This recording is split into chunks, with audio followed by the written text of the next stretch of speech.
오늘은 누가복음 12장 13절에서 21절 말씀으로 탐심을 물리쳐라 라는 제목을 함께 말씀을 나누고자 합니다.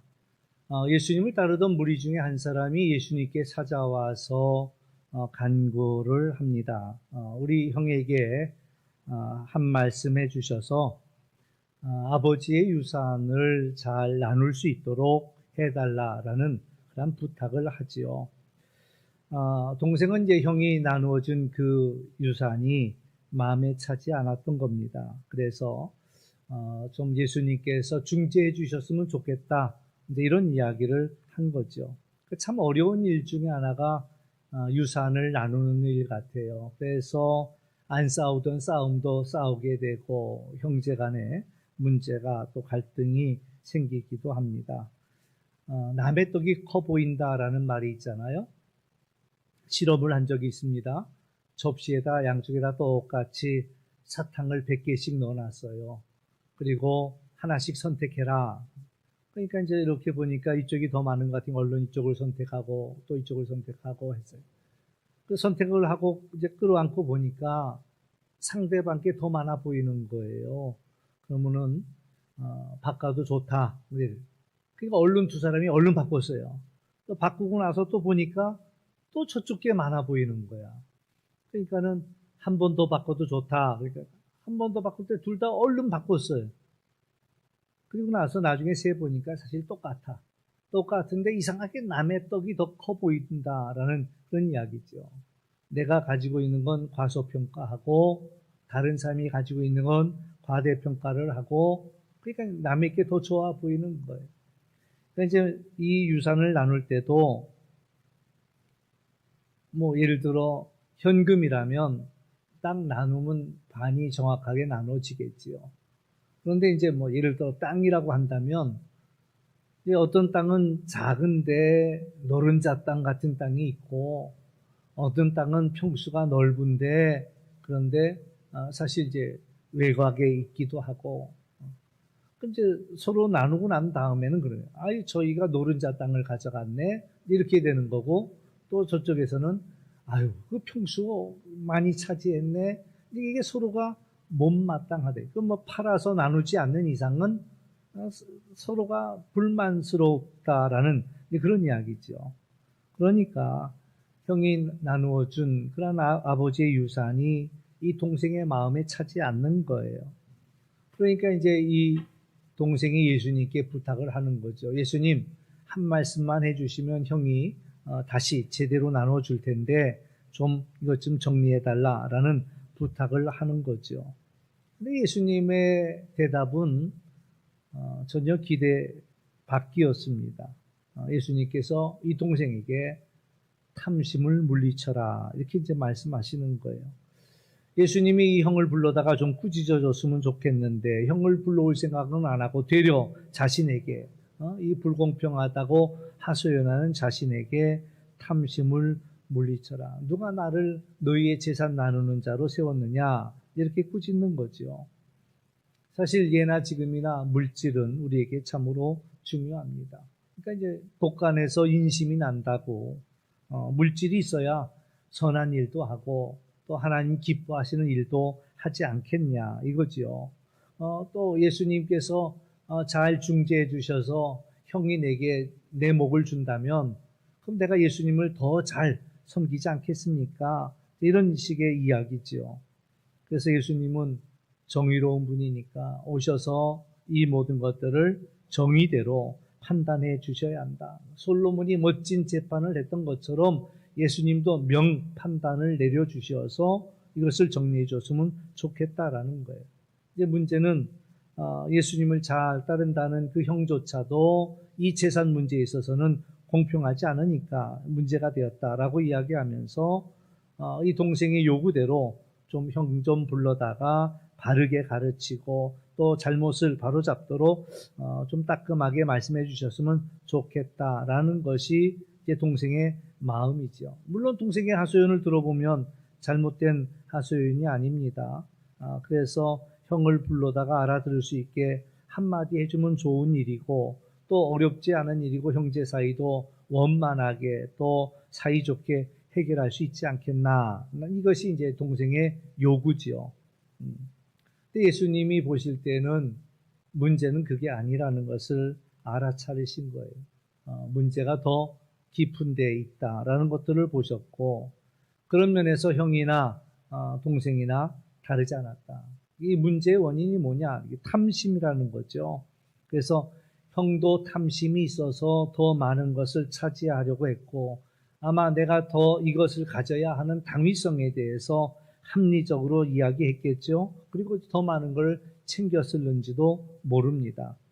그러나 동생은 동생 나름대로 또 생각해 볼 때에 불만족스럽고, 또 형의 부당함을 예수님께 나와 이야기하는 것도 사실 따지고 보면 결국에 탐심의 문제였다라는 그런 것이지요. 그래서 예수님은 형만 잘못된 것이 아니라 동생에게도 탐심을 물리치는 것이 필요하다라는 말씀을 해주고 있다라는 거예요. 그러면서 동생한테 해주는 말씀이 사람의 생명이 그 소유에 넉넉한 데 있지 않다라는 거죠.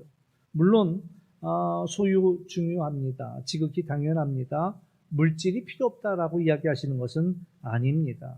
그런데 물질보다 더 중요한 것이 있다라는 거죠. 생명이라는 것입니다. 그래서 생명은 우리가 얼마나 많은 물질을 소유했느냐의 문제와 별개의 문제로 우리의 생명이 중요하다. 이제 사람들이 놓치고 있는 것이 뭐냐면, 소유만 넉넉하다면 뭐 더 이상 바랄 것이 없고 문제될 것이 없다, 이런 생각들을 많이 한단 말이죠. 그래서 어떻게 하면 내가 좀 더 많은 것들을 모을 수 있을까, 이런 데만 궁리를 하는 거예요.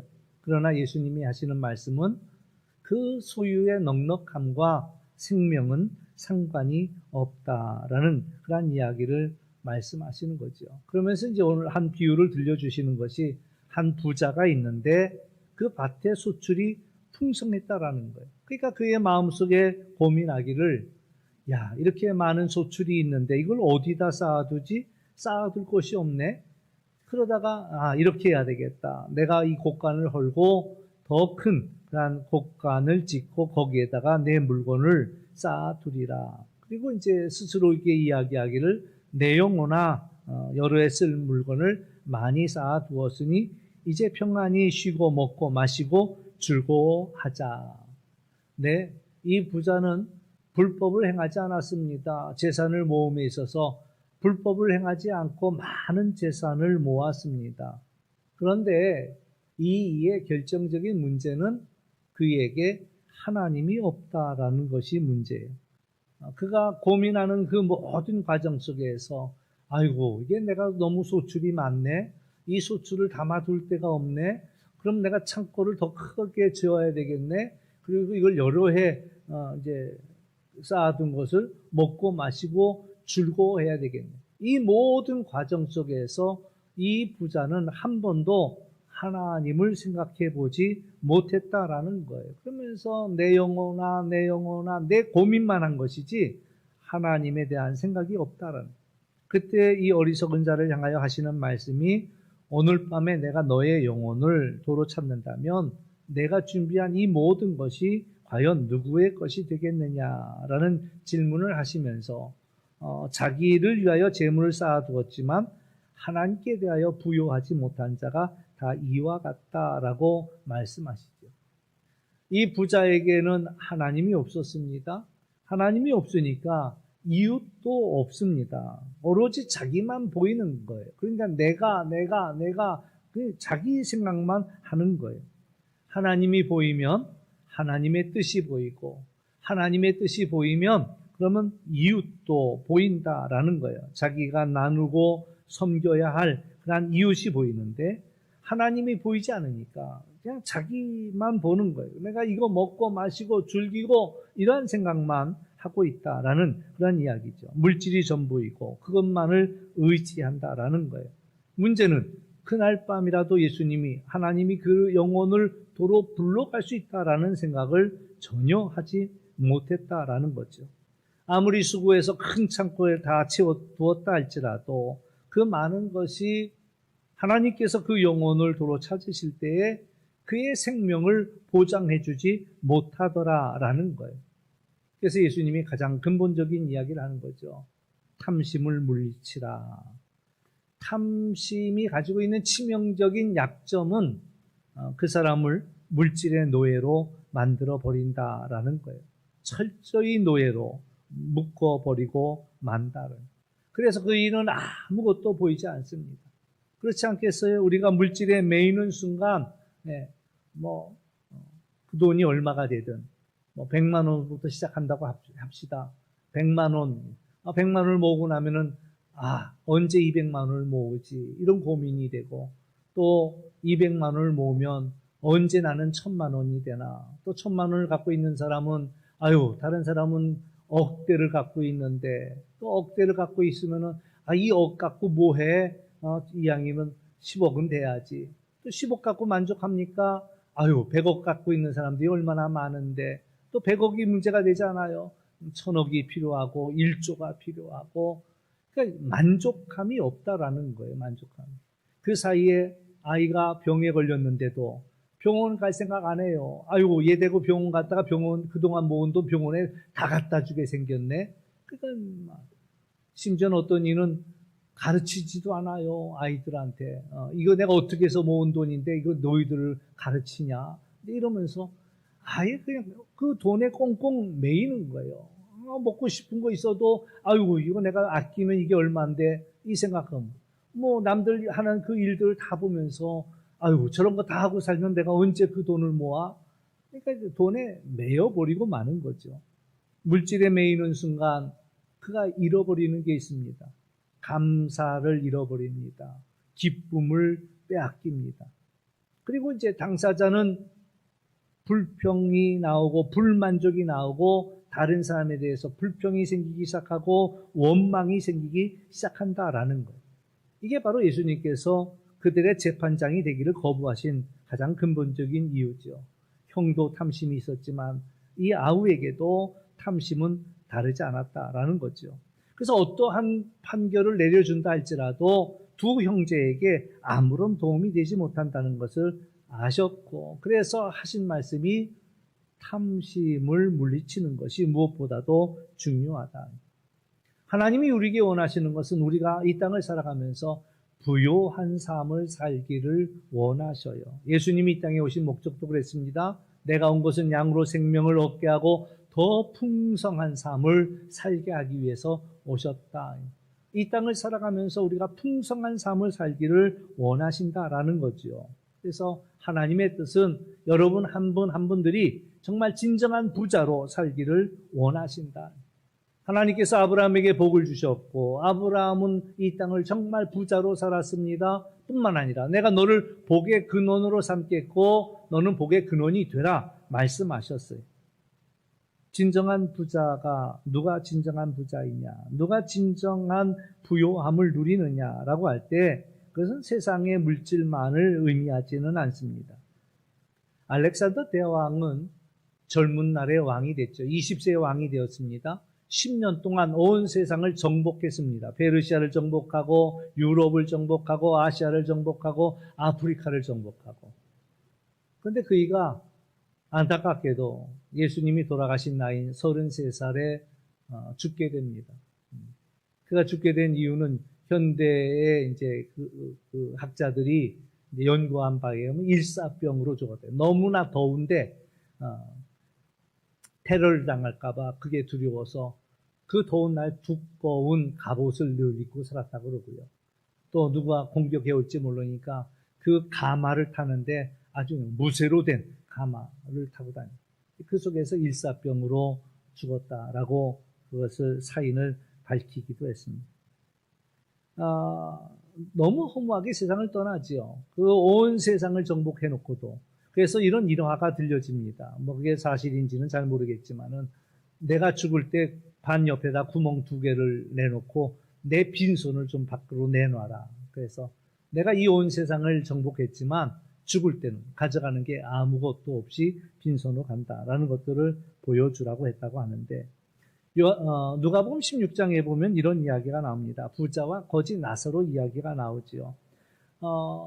거지 나사로도 죽고 부자도 죽었는데 이제 이 부자가 깨어나서 보니까 이 거지 나사로는 아브라함의 품에 안겨져 있는 거예요. 그런데 자기는 음부에 내려가서 그 꺼지지 않는 불의 그런 고통 속에 놓여져 있습니다. 그러니까 이제 이 부자가 하소연을 하죠. 이거 어떻게 뭐 잘못된 거 아니냐? 내가 이래도 세상에서 알아주는 부자였는데 나를 이런 푸대접을 하고 어떻게 저 거지 나사로를 당신의 품에다 둘 수가 있는가라는 그런 하소연을 할 때에 그에게 들려줬던 이야기는 이와 같은 이야기입니다. 예, 너는 살았을 때 좋은 것을 받았고 나사로는 고난을 받았으니 이것을 기억해라. 이제 그는 여기서 위로를 받고 너는 괴로움을 받느니라. 그러니까 이 부자는 세상에서 좋은 거 다 누린 거예요. 자기 자신을 위해 좋은 건 다 누린 거예요. 그러나 하나님에 대하여서는 그에게 남아있는 것이 아무것도 없었다. 사실 누가 진정한 부자냐라는 이야기는 이 땅에서 누리고 있는 이 부를 갖고 이야기하는 것이 아니라 하나님 앞에서 우리가 얼마나 부유한 자인가라는 것들이 중요하죠. 이 땅에 얼마를 쌓아두었느냐가 중요한 것이 아니라 하나님 앞에 내가 얼마나 많은 것들을 쌓아두고 있느냐, 이 문제이다. 하나님께서는 우리에게 하늘에 쌓을 기회를 주십니다. 우리에게 물질도 주시죠.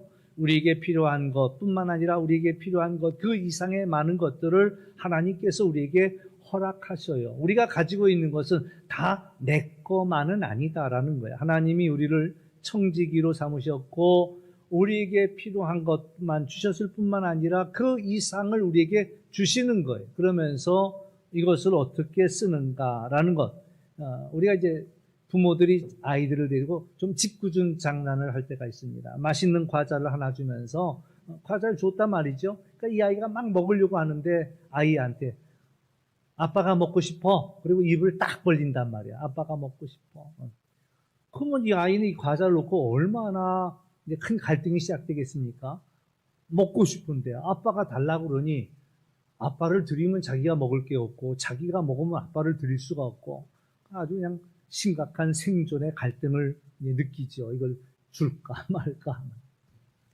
하나님께서 우리에게 이 많은 복을 주시면서 하나님께서 우리가 어떻게 쓰는가라는 것들을 보기를 원하신다라는 거예요. 우리를 청지기라 말씀하시면서 하나님이 우리에게 주신 것들은 사실 우리가 쓰고도 모자르지 않는 것들을 우리에게 주시거든요. 그것을 우리가 어떻게 쓰는가를 하나님이 보신다라는 거예요. 그러니까 지혜는 이 땅에 물질이 많은 거. 그렇죠? 누가 그래요? 난 자기는 벼락좀 맞아봤으면 좋겠대. 돈벼락을 맞았으면 좋겠다. 이런 얘기를 해요. 근데 이 돈벼락이 항상 좋으냐? 로또에 당첨이 됐으면 좋겠다고 열심히 로또를 사는 이들도 있는데 과연 로또에 당첨이 되면 그게 내게 복인가? 내게 좋은 것인가? 그러니까 대부분 그 로또에 당첨된 분들 대부분을 연구해보고 조사해보면 그들의 인생이 더 좋아진 인생들은 그렇게 발견하기 어렵다는 거예요. 오히려 그것 때문에 자기의 일상이 다 무너지고 그리고 가정이 깨지고 관계가 다 깨지는 그런 것들을 보는 거예요. 하나님께서 우리에게 하시는 말씀은 우리에게 있는 것만 필요한 것만 있는 게 복이지 필요 이상을 가지고 있는 것은 복이 아니다라는 거예요. 누가 세상에 사고를 칩니까? 세상에 사고 치는 사람들은 내가 살아갈 힘도 없는데 내 몸을 추스릴 수 있는 힘도 없는 사람이 사고 치지 않습니다. 내 삶을 다 살고도 여력이 남아있는 이들이 남을 괴롭히는 거예요. 시간이 없는 이들이 사고 치지 않습니다. 내가 살아가기도 바쁜데 무슨 사고를 쳐요. 근데 항상 사고 치는 이들은 시간이 남아 도는 이들이 사고 치는 거예요. 내가 살아가기에도 부족한 물질을 가지고 있는 사람들은 사고 칠 여력이 없습니다. 내가 살아가기도 바쁜데. 그러나 그 이상을 갖고 있는 이들이 이런 일도 행하고 저런 일도 행하고 죄를 행하고 악을 행한단 말이죠. 그러니까 우리에게 부족한 것이 문제가 아니라 항상 넘치는 것들이 마치 만나가 하늘에서 내렸을 때 자기가 먹을 일용할 양식만 거둬들이면 되는데 더 많이 거둬들인 거예요. 왜 더 많이 거둬들였겠습니까? 뭔가가 불안한 거죠. 만나가 또 안 내리면 어떡하지? 그러니까 더 많은 것들을 거둬들인 거예요. 더 많이 거둬들인 것들이 썩고 냄새가 나고 악취가 나는 것이 그게 문제. 벌레가 새기고. 그래서 우리에게 부족한 것보다 우리에게 남는 그런 것들이 오히려 문제고, 그 하나님께서 우리에게 넘치게 주신 것들을 우리는 어떻게 선용하느냐라는 것들이 우리에게 필요하죠. 예수님께서도 마르다에게 하신 말씀, 네가 참 많은 것 때문에 염려. 많은 것은 항상 우리에게 염려와 근심을 줍니다. 그러나 한 가지만이라도 좋겠다라고 말씀해요. 지난 주간에 이제 세바시라는 한 영상을 봤는데 한 건축자가 나왔습니다. 그 고객들의 요구에 따라서 건축을 이렇게 해주는 사람인데 예쁜 집은 뭐 100채도 넘게 지었다고 그러더라고요. 어느 날 아들이 그러대. 아빠, 우리 집은 도대체 언제 짓는 거야? 그래. 자기 집에 대해서 생각은 한 번도 못 해봤다. 이런 얘기를 하면서 재미난 얘기를 하더라고요. 이사를 하게 되었는데 이사 나가고 이사 들어오는 사람들하고 시간이 안 맞은 거예요. 날짜가 안 맞은 거예요. 그래서 자기의 짐을 70% 이상의 짐을 컨테이너 박스에 담아서 이삿짐 센터에다 맡겨두고 정말 필요한 것만 조금만 꺼내가지고 나와서 3달을 살게 되었다는 거예요. 근데 그 3달을 사는 동안 전혀 불편하지 않더라는 거예요. 그러니까 어느 순간 저기 있는 70%의 짐은 뭐지? 이런 생각이 들더라라는 이야기를 합니다. 아니 3달을 사는 동안 그것이 아쉽지 않았는데 왜 나는 그 많은 짐들을 끌어안고 있었던 걸까? 그렇다고 그래. 우리가 옷을 10벌 가지고 있으면은 옷을 10번 입을 기회가 있다면 그 중에 10벌을 한 번씩 입는 게 아니라 그 중에 한두 벌을 가지고 8번을 입는다는 거예요. 그리고 한두 번 정도는 다른 옷을 입는데 그 8벌의 옷 중에서 한두 벌의 옷을 입게 된다는 거죠. 다시 말해서 이 10벌 중에서 8벌은 없어도 한두 번 정도만 아쉽지 그냥 살만하다라는 얘기. 그럼 내가 가지고 있는 거의 80%는 사실 정리하고 나누어 주어도 나는 아쉽지 않은 삶을 살 수 있다라는 이제 그런 이야기들이 이제 나오고 있죠. 오늘 우리에게 많은 것들이 필요한 것은 아니더라. 그러니까 이가 내린 결론은 그렇습니다. 인생은 점점 이렇게 모아가는 것이 아니라 더하기가 아니라 인생은 빼기다. 점점 내가 가지고 있는 것을 더 얼마나 덜어낼 수 있느냐라는 것이 그것이 바로 인생이더라라는 이야기를 하는 거죠. 네, 우리가 가지고 있는 것들이 아무리 적어도 부족하지 않다라는 사실이에요. 다윗의 고백이 그거 여호와가 나의 목자시니 내게 부족함이 없다라. 그가 왕이기 때문에 한 얘기는 아닙니다. 마치 아이들이 엄마랑 있으면 걱정할 게 없습니다. 왜? 엄마가 모든 걸 다 해주니까. 엄마라는 이름만 부르면 엄마가 알아서 그 모든 문제를 해결해 주니까 엄마만 있으면 아이들에겐 부족함이 없는 거예요. 왜 하나님께서 고아나 과부에게 더 많은 마음을 쓰시는가? 그들은 그것을 채워줄 그 부모가 없고 그 보호자가 없기 때문에 하나님께서 더 그들을 관심하시는 거죠. 오늘 우리는 하나님 한 분만 계신다면 사실 우리는 걱정할 게 없습니다. 부족하지 않습니다.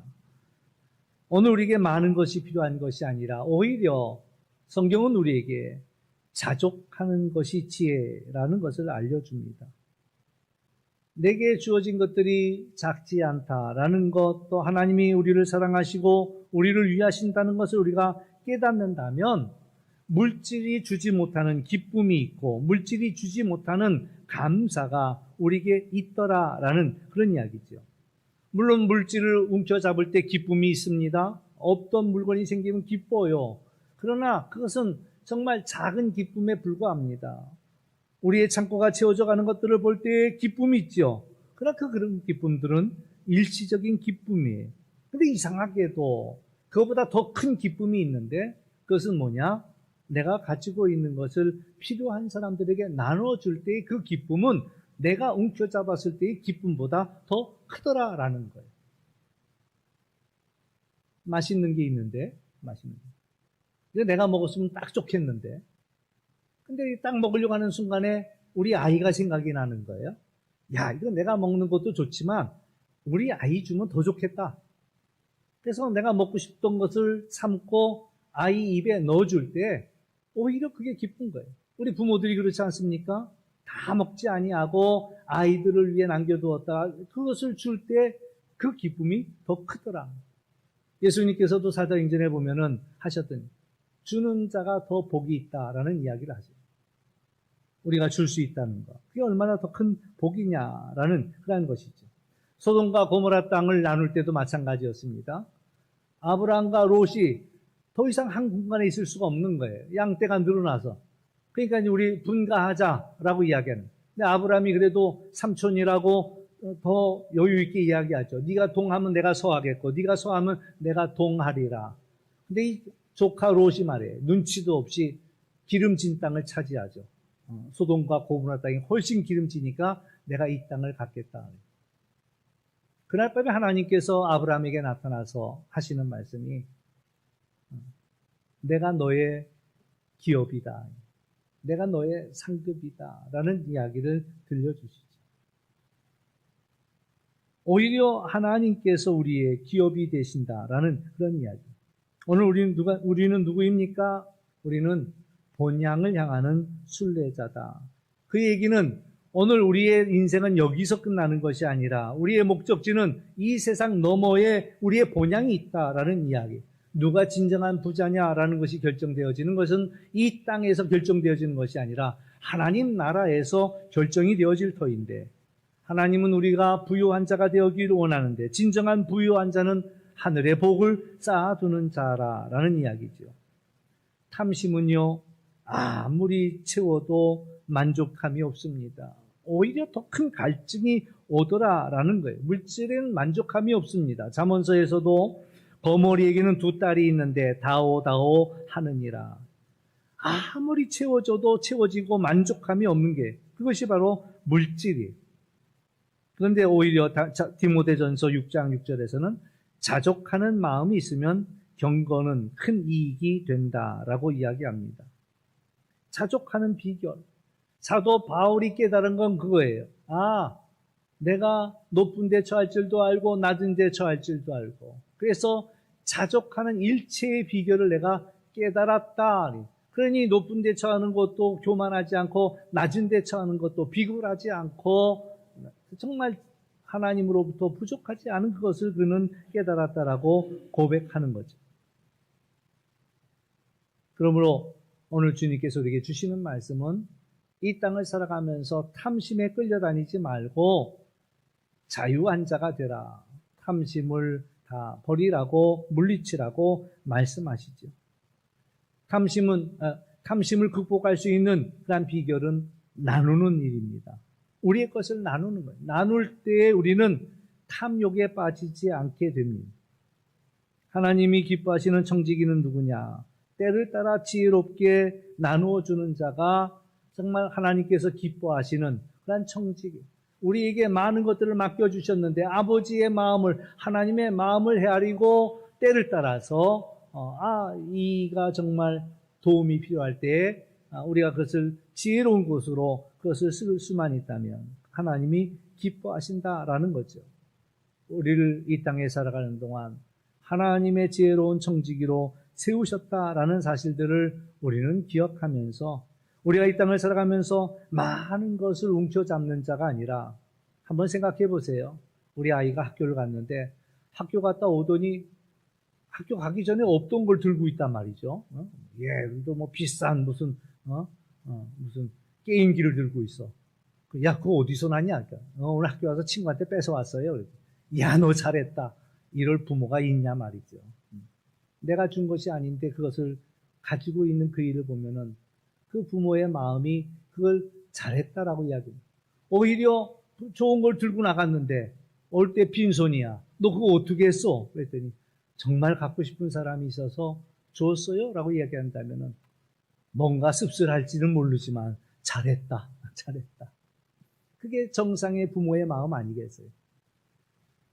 하나님께서 허락하지 않은 것들을 우리가 가지고 있는 것을 하나님이 기뻐하지 아니하시고 오히려 때를 따라 지혜롭게 나눠주는 그 일을 하나님께서 기뻐하신다라는 사실을 이 모든 것이 우리가 가난한 자에게 필요한 자에게 나누어주는 것은 하나님께 구워주는 것이라고 했고 하늘의 복을 쌓는 비결이라고 했고 그러므로 오늘 우리가 이 땅을 살아가면서 우리 안에 끊임없이 올라오는 그 탐심을 나눔을 통하여서 우리는 비우고 뿐만 아니라 하늘에 복을 쌓아가는 그런 우리 모두가 될 수 있기를 주의 이름으로 축원합니다.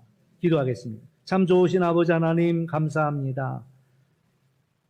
많은 것을 가지고 있으면서도 많지 않음을 또 오히려 정말 자기가 가난한 것처럼 여기는 그런 안타까움이 아니라 가진 것이 없어도 부족하지 않음을 깨달을 수 있는 은혜를 저희들에게 허락하여 주옵소서.